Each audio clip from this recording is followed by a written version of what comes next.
অভিজ্ঞতা কিংবা পরামর্শের যেমন প্রয়োজন আছে, সামনের সারিতে বীর গর্বে বুক চিতিয়ে সিনাটা টান করে আমাদের রাজপথে থাকারও প্রয়োজন আছে।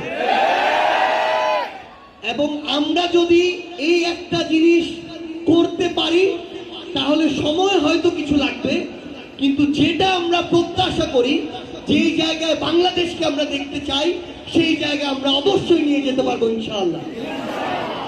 আপনাদেরকে সেই আহ্বান জানাই এবং আপনাদের সাথে এটা প্রথম দেখা, কিন্তু ইনশাআল্লাহ এটা শেষ দেখা নয়, আবারও দেখা হবে, আবারও কথা হবে।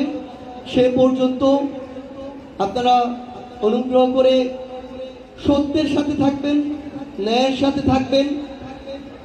আমরা হয়তো শুরুতে একজন হতে পারি, কিন্তু 5 আগস্ট এটার প্রমাণ যে আমরা যদি সত্য আর ন্যায়ের সাথে থাকি, দিন শেষে গিয়ে আমরা কোটি জনতাতে পরিণত হব এবং ইনশাআল্লাহ ওই দিন শেষে আমাদের বিজয় সুনিশ্চিত হবে।